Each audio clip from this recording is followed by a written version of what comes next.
สบายดีมื้อนี้มาพบกับช่องสาวลำเซโปนมื้อนี้สาวลำสิบ่ได้พาขึ้นภูและสิบ่ได้พาไปทางยากมื้อนี้สาวลำสิพาเข้าละบาว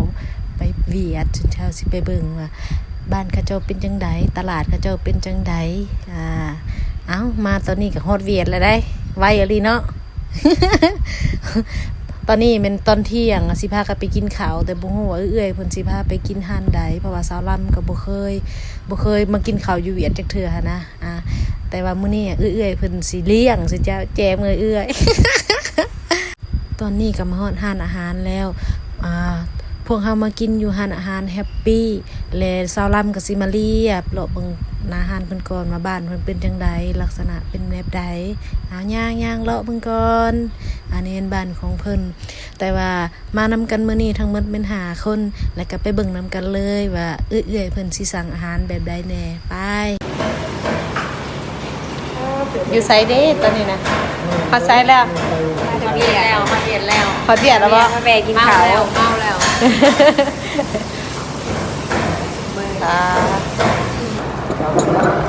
ลงมือกันเลยป้าแต่ละคนคือสิหิวข้าวจริงจังขนาดมาเด้อมากินน้ำกันเด้อ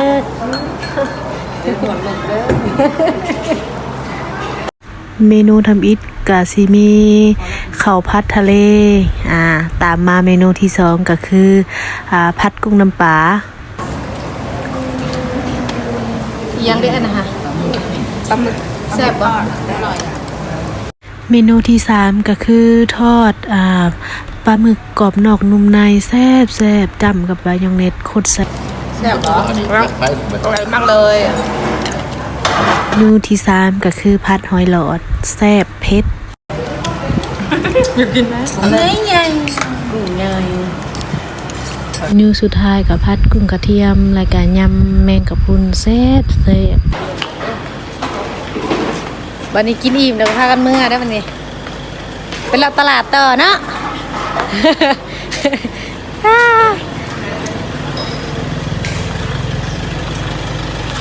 บ๊ายบายแฮปปี้ไปกันเด้ออันนี้มันห่านแฮปปี้มากินข้าวที่ห่านแฮปปี้อาหารมันแซ่บๆบัดนี้มาหอดตลาดแล้วเจ2คนเพิ่นก็สิพากันไปหานค่ำได้สิซื้อคนละบาท2 บาทแต่ก็สิหาเลาะซื้อเกือบแต่ว่างบสาวลำ150,000ก็สิดีแจ้มือเอื้อยจ่ายให้เด้อ มีเงินติดถุง150,000จ่ายสาวลำนี่เด้อใหญ่2คนคนลาวกินน้ำแน่ฮะเป็นยังกินน้ำก็ไม่ได้ป่ะจะอยู่บ้านใดฮะจะซื้อยังตอนนี้ก็เอื้อย2คนกันย่างมาหอนหันคำแล้วเอามื้อนี้ก็มาซื้อคำหันเจลินอยู่ละบ่าวสิพากันเลือกสิซื้อยังเอาแหวนสะเพิ่นสิซื้อแหวน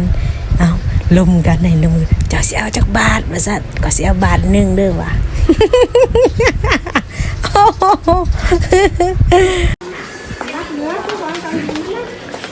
เอาพากันซื้อคำแล้วก็เลาะซื้อเนื้อกินเนี่ยวันเนี้ยหมดเลยในจักบาท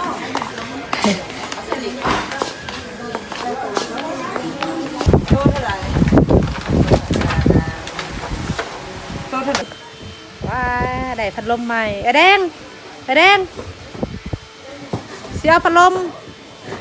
เอาแฟนเมื่อก่อน50,000 บ่มีแฟนซื้อแฟนเมื่อก่อน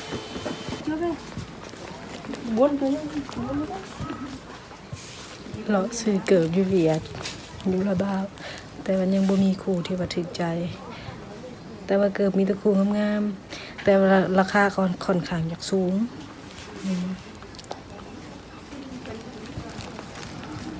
บาทนี้ก็มาเลาะซื้อเกิบเจ2คนหลังจากซื้อคำแล้วก็มาซื้อเกิบเลาะซื้อเกิบมื้อนี้ชอบเป็นซอฟนะมื้อนี้กระเป๋าอยากหนักหน่อยนึง เงินหลายมื้อนี้เงินมาเลาะซื้อเกิบซื้อได้คนละจักคู่เด้โอ้ยเอ้าแดงมีคู่ถึกใจแล้วบ่มื้อนี้ก็เกือบทันทรายเกือบผู้ชายก็มีคู่งามๆนี่โอ้ยข่อยได้แฟนนี่ก็สิซื้อให้โลดมาโซนนี้อีกนี่ อันนี้ก็เกิบผู้ชายแต่ว่าผู้หญิงก็ใส่ได้แต่ว่าราคาค่อนข้างอยากสูงประมาณ500,000อัพขึ้นไปนี่แหละเกิบนะเกิบทันทรายได้หลังจากซื้อเกิบแล้วก็สิพาไปทางโซนตลาดขายอาหารทะเลอาหารแห้งบ่ขายผักอีกอย่างต่างๆนี่แหละไปเบิ่งนำกันเลย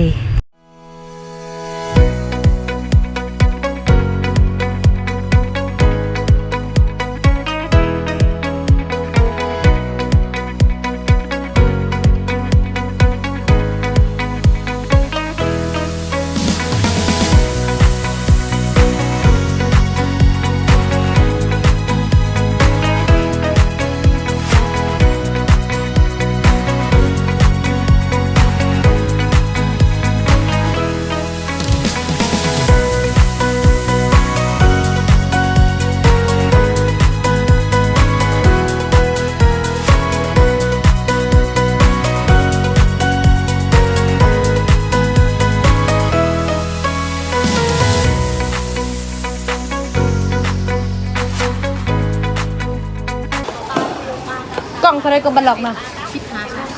กล่อง15,000แต่ว่าอยู่นี่เจ้าดังสลายคนลาวมาซื้ออยู่หันเราหลาย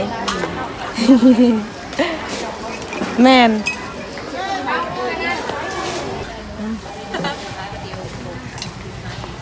จื้อวันนี้มาซื้อมันหลอกหันเรา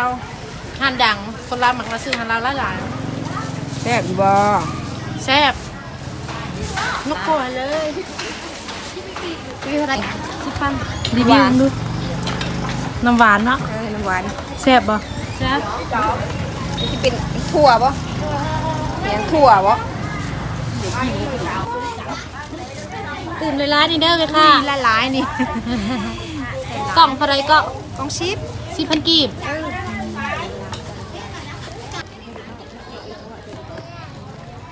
ได้ซื้อว่ามังนาวนะ ยังอยู่ ยัง ก่อนนี่ ซื้อก่อนนี่ยังนะ ยังกินบ่เบิดอยู่ ดนเนี่ยได้บ่ได้มาเวียดหาก็ซื้อได้มานี่ประมาณสิเข้าปี1นะบ่ได้มาหาก็ซื้อได้มาปลาเครื่องได้หลายบ่โอ้ย ไปเมื่อบัดนี้เดินทางเมื่อสิเมื่อแล้วบัดนี้ฮะมีแต่อย่าลืมมือเขาไปกดไลค์กดแชร์กดติดตามเฟซสลัมนี่เด้อคลิปสลัมก็จบเพียงเท่านี้บ๊ายบาย